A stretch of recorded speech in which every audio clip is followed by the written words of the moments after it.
Muito bem, meus amigos da área de tecnologia, é muito provável que você deve ter ouvido falar da Lei 14.852, a lei que cria um marco legal para a indústria de jogos eletrônicos aqui no Brasil, publicada no dia 3 de março de 2024. E é por isso que eu fiz uma leitura desta lei e gostaria de compartilhar ela com vocês, alguns pontos que eu identifiquei, aonde você deve ficar atento e também aonde você tem vantagens trabalhando para a área de indústria de jogos eletrônicos. Mas antes, eu gostaria que você se inscrevesse aqui no nosso canal, ajudasse ele a fomentar, porque aqui nós compartilhamos conteúdos de relevância para profissionais da área de desenvolvimento. Para quem não me conhece, meu nome é Renan, contador especialista em contabilidade para desenvolvedores de software. Então, pega esse vídeo, já compartilha para a sua rede de contatos aí, porque se prepare, eu venho trazer alguns pontos importantes aqui desta lei e eu gostaria que você ficasse atento, porque é muito provável que você seja beneficiado. Vamos lá? Compartilhando a minha tela com vocês, aqui segue a Lei 14.852, a lei que cria um marco legal para a indústria de jogos eletrônicos, tá? E lá no primeiro capítulo, né, a gente tem aí, eu não vou ler os artigos para vocês, eu vou fazer um resumo do que eu consegui interpretar, ok? A lei estabelece um marco legal específico para a indústria de jogos eletrônicos e o que pode trazer mais clareza e segurança jurídica para as empresas desse setor.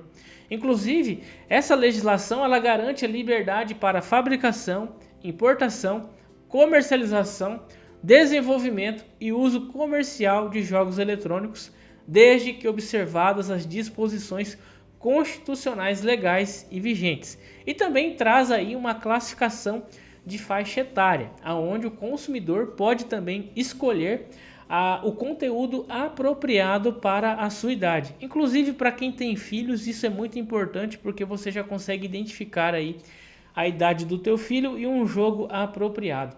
E não é necessário também ter uma autorização prévia para poder desenvolver e explorar essa área de jogos eletrônicos abrangidos por esta lei. O que nós podemos observar é que há uma redução na parte de burocracia. Então isso vem para poder facilitar o processo dessas empresas que vão ser beneficiadas neste setor. Há também um parecer em que eu trago aqui.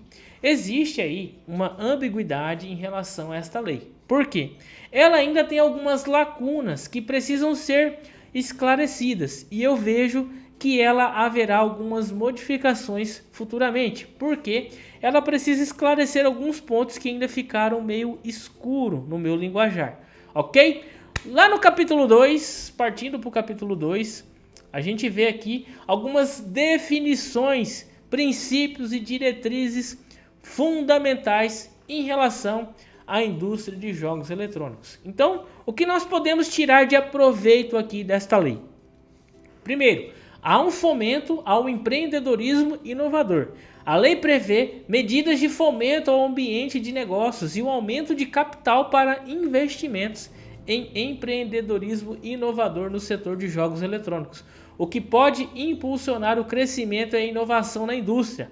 Olha só que bacana, pessoal. Isso traz aí pessoas que têm capital e que podem investir dinheiro na criação de jogos eletrônicos, visando aí uma grande renda e também uma definição abrangente ao tipo de jogo eletrônico. Então a gente vê aqui que a definição de jogo eletrônico ele vai abranger diversas formas de interação digital. Nisso a gente tem aí aplicativos de celular, jogos de console e experiências em realidades virtuais, aumentada, mista, estendida, refletindo a diversidade e a evolução do setor da indústria de jogos. Mas deve-se ficar atento. Por que, Renan, a gente tem que ficar atento em relação? Porque nesta lei ela fala o que é específico à indústria de jogos eletrônicos, mas também ela já traz aí a exclusão do que não é considerado jogos eletrônicos. E sabe o que é? A exclusão de promoções comerciais, modalidades lotéricas e jogos que envolvem apostas ou prêmios aleatórios, como jogos eletrônicos, que pode gerar controvérsias.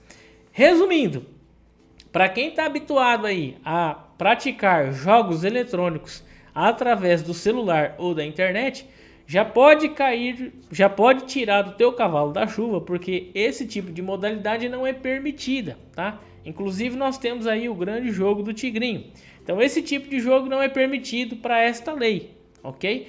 Esse tipo de comercialização não vai ser permitido pela lei 14.852. Então você deve ficar muito atento em relação a isso, tá? Porém, dentro do capítulo 2, aqui eu vejo que é uma cereja do bolo para boa parte da galera da indústria de jogos. Por quê? Porque esta lei, ela traz um ponto interessante, que é a forma de enquadramento. Como que essas pessoas ou como que essas empresas vão inovar neste mercado, mas não sabendo quais são as suas responsabilidades e quais são os seus direitos. Então eu trago aqui que na seção 2, tá? Há um enquadramento das empresas que vão desenvolver jogos eletrônicos. Então a lei define claramente o que são empresas desenvolvedoras de jogos eletrônicos e quem são os profissionais da área, o que vai proporcionar clareza sobre quem se beneficia com as disposições legais desta lei. Inclusive, ela fala de incentivos fiscais para a indústria de jogos eletrônicos. Por quê? A lei vai estabelecer critérios para o enquadramento de empresas desenvolvedoras de jogos eletrônicos em tratamento especial para fins de fomento, ou seja, a fins de captação de recursos para poder inovar e investir neste setor. E aqui um ponto bem interessante, porque há o tipo de empresa que são específicas para este setor e também há a inclusão dos MEIs. Olha só que legal! A inclusão dos MEIs entre os tipos de empresas elegíveis pode facilitar a entrada de pequenos empreendedores no mercado de desenvolvimento de jogos eletrônicos, promovendo então a diversidade e a inovação. Então, para você que é um grande fã, que já realiza esses trabalhos, você agora pode se regularizar abrindo um CNPJ MEI para poder atuar como desenvolvedor de jogos eletrônicos, tá? Mas nem tudo são flores. E aqui é um ponto em que eu trago algumas observações que possivelmente a gente vai ter algumas alterações desta lei futuramente.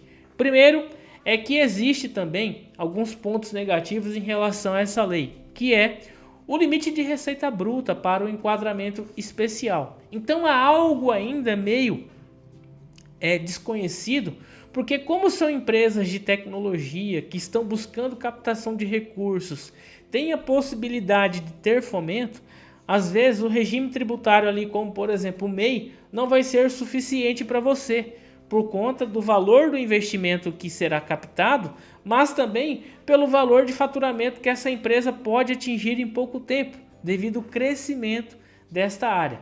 Há também alguns critérios que podem ser desenvolvidos em relação ao que eles chamam de enquadramento especial e também o que pode ser relacionado à inovação e ao Simples Nacional, ao Inova Simples.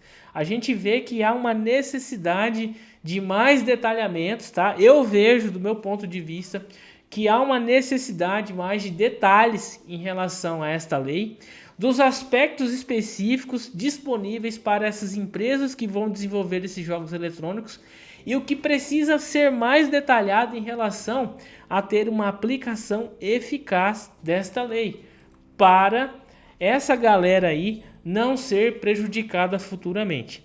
Beleza? O que eu trago desta lei, ela tem 18 artigos, mas eu trago alguns pontos específicos dessa lei justamente aqui. Eu vou trazer alguns detalhes em outros vídeos, tá? Mas eu gostaria de última hora agora compartilhar esse vídeo, compartilhar esta lei que eu tô lendo ela, fazendo alguns detalhes e já apresentar a vocês quais são os pontos importantes dela, o que eu consegui extrair de informações e que através destes resumos que eu fiz aqui, eu vou trazer em outros vídeos mais detalhado para vocês. Eu espero que você tenha gostado desse vídeo, que você possa compartilhar ele para outros amigos da área de tecnologia e que você ajude o nosso canal a crescer, porque eu vou trazer mais conteúdos relacionados a esta lei que pode sim beneficiar você e muitas outras empresas. E se você precisar de alguma ajuda ou tiver alguma dúvida, deixa aqui teu comentário que eu faço questão em poder interpretar a tua dúvida em relação a essa lei.